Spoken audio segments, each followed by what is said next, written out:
Assalamualaikum warahmatullahi wabarakatuh, teman-teman. Kasus pandemi COVID yang positif di Indonesia hari ini terus bertambah. Per 5 April 2020 sudah ada 2.273 positif, kemudian 198 meninggal, dan yang sembuh alhamdulillah 164 orang. Sejumlah kebijakan sudah dilakukan oleh pemerintah Indonesia. Sebetulnya lumayan baik untuk memastikan atau membantu berbagai macam kebutuhan masyarakat. Di antaranya, misalnya kita bisa lihat dari APBN yang digelontorkan pemerintah, yaitu sebesar 405,1 triliun untuk khusus mencegah COVID ini, dan itu sudah sudah tercantum dalam Perpu Kebijakan Keuangan Negara dan Stabilitas Sistem Keuangan. Kita bisa melihat, teman-teman, dari alokasi ini, dari 405,1 triliun ini, itu dialokasikan diantaranya untuk pemulihan ekonomi nasional, kemudian juga ada 75 triliun untuk kesehatan. Kita tahu perlengkapan APD dari untuk tenaga kesehatan juga sangat kurang. Ada alokasi sejumlah 75 triliun. Kemudian juga pemerintah mengalokasikan 110 triliun untuk pengamanan sosial atau social safety net. Di antaranya adalah anggaran untuk kartu sembako, kemudian kartu pekerja, subsidi listrik, dan lain sebagainya. Kemudian juga ada untuk UMKM dan sebagainya. Poinnya gini, sebenarnya ada langkah yang maju dari pemerintah untuk menjamin kebutuhan dari masyarakat ketika pandemi ini. Tetapi ada satu yang tidak tepat dan tidak bisa menyelesaikan akar masalah dari pandemi, yaitu ketidaktegasan dari pemerintah untuk bisa mengatur masyarakat agar interaksi masyarakat ini tidak meluas atau mobilitas menjadi benar-benar harus dibatasi. Pilihan pemerintah untuk menerapkan kebijakan pembatasan sosial berskala besar lewat PP 21 2020 itu sebenarnya kalau dilihat rinciannya itu hanya menyimpulkan apa yang sebenarnya sudah dilakukan sebelum PP itu muncul. Misalnya tentang belajar beribadah, bekerja di rumah, seperti itu.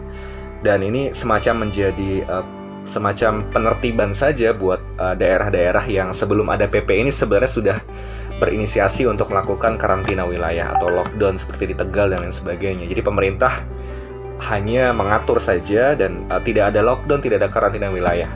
Dan PP ini lahir sekali lagi hanya untuk menertibkan dan sekedar menformalkan saja apa yang sebenarnya sudah dilakukan sebelumnya, dan sekali lagi tidak ada ketegasan dari pemerintah untuk bisa signifikan membatasi peredaran atau pergerakan dari masyarakat. Nah, saya kira ini yang kemudian harus jadi perhatian, bahwa real fakta hari ini kalau pemerintah mau turun ke masyarakat, terutama di Depok, kemudian di Jakarta, saya tinggal di Depok, BJ Timur, saya melihat masih ada masyarakat yang tidak terlalu aware terhadap pembatasan sosial ini, seperti itu. Nah, artinya memang harus ada langkah lain yang diambil pemerintah bagaimana mengatur agar masyarakat ini tidak menyepelekan seperti itu. Nah, poin saya adalah saya membayangkan ini sebuah kondisi yang sangat sangat bahaya jika hal ini tidak segera diatasi. Nah, dilema kita hari ini adalah ada sebagian kelompok masyarakat kita seperti tukang ojek, kemudian pedagang-pedagang asongan, kemudian juga pedagang kaki lima yang mereka tidak bisa untuk tetap di rumah. Harus kita maklumi karena memang mereka mereka harus keluar rumah untuk mencari nafkah, seperti itu. Dan pemerintah juga tidak mengambil kebijakan karantina wilayah, di mana kebutuhan dasar juga pada akhirnya tidak dijamin oleh pemerintah. Nah, tetapi permasalahannya adalah hari ini buat orang-orang yang demikian, buat saudara kita yang demikian ini, mereka pun kalau kita lihat di lapangan itu tidak terlalu memperdulikan pada penerapan physical distancing, kemudian menjaga kesehatan dengan katakanlah memakai masker dan sebagainya seperti itu. Meskipun ya oke lah, mungkin masker hanya untuk orang sakit saja, cuman dalam beberapa konteks sebenarnya butuh juga, karena ini sebagai antisipasi hati-hati dari kita seperti itu. Nah hari ini menurut saya tidak ada sama sekali upaya dari pemerintah, terutama di zona-zona merah ini, untuk memastikan bahwa masyarakat yang harus keluar itu terjamin keamanannya seperti itu. Mereka mungkin harus oke, sekarang kalau misalnya harus beli masker hari ini terbatas, hand sanitizer juga terbatas seperti itu. Jadi pemerintah, apa ini langkahnya? Tidak tegas sama sekali untuk membatasi interaksi sosial masyarakat seperti itu. Nah, saya rasa ini harus jadi perhatian gitu, karena kalau tidak dibatasin, persebaran virus akan meluas. Dan langkah pemerintah tidak tegas pula terhadap mudik menurut saya adalah hal yang fatal juga seperti itu. Kenapa? Karena kita tidak akan pernah tahu, sekali lagi saya sudah sebutkan di video saya di Instagram itu, ketika orang-orang mudik itu di perjalanan, kemudian mereka membawa apa juga tidak tahu, dan bahkan kesiapan dari daerah untuk bisa mengantisipasi juga harus perlu dicek kembali seperti itu ya. Jadi menurut saya interaksi sosial yang belum tegas dibatasi oleh pemerintah, ditambah juga kesadaran masyarakat yang masih kurang, ini adalah hal yang harus kita cermati dan harus kita pikirkan solusinya bareng-bareng seperti itu. Nah, menambah kekhawatiran bagi saya ketika melihat melihat prediksi yang dikeluarkan oleh ahli matematika UI sebelum di akhir bulan lalu, bulan Maret, yang menyebutkan ada 3 skenario sebenarnya untuk bisa membaca tentang bagaimana puncak dari pandemi ini di Indonesia.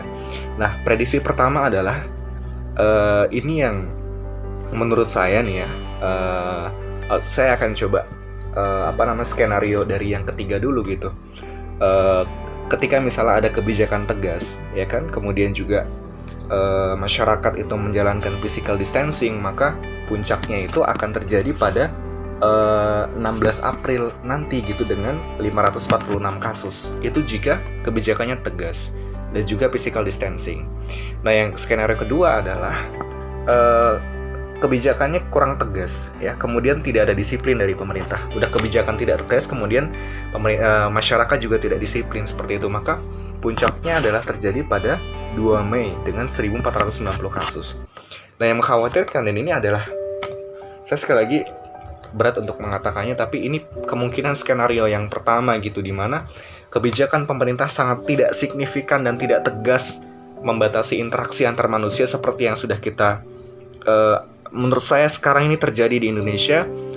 Saya bilang tadi, kebijakan pemerintah untuk memberikan bantuan sosial dan sebagainya untuk masyarakat sudah bagus, tapi pada pembatasan sosial tidak ada sebuah mekanisme yang benar-benar tegas dari pemerintah. Ditambah kesadaran masyarakat di lapangan juga masih banyak yang tidak aware, terutama ya saya bilang di zona-zona merah Jakarta, kemudian Depok dan sekitarnya seperti itu, dengan kondisi kebijakan pemerintah yang tidak tegas dan juga tidak signifikan, kemudian masyarakat tidak patuh terhadap physical distancing dan tindakan-tindakan antisipatif lainnya, maka puncaknya adalah 4 Juni 2020 dengan angka kasus per hari 11.318 orang. Sekali lagi, kuncinya adalah membatasi interaksi. Dan tidak ada cara lain kecuali hari ini kita sadar, teman-teman, siapapun yang menyaksikan video ini, bahwa biarkan tenaga medis berjuang dengan caranya, dengan tenaganya, dengan perhatiannya di rumah sakit, mengobati, menyembuhkan orang-orang yang sudah terdampak corona. Kita terus kontrol pemerintah untuk memberikan kebijakan-kebijakan yang tegas, tapi saya berpikir pada akhirnya yang akan menjadi garda terdepan adalah diri kita, keluarga kita dan teman-teman kita di sekitar, untuk benar-benar memahami ini, membatasi kegiatan sosial keluar kalau memang tidak urgent sekali, dan juga senantiasa mengamankan diri dengan selalu cuci tangan, menjaga imunitas dan sebagainya.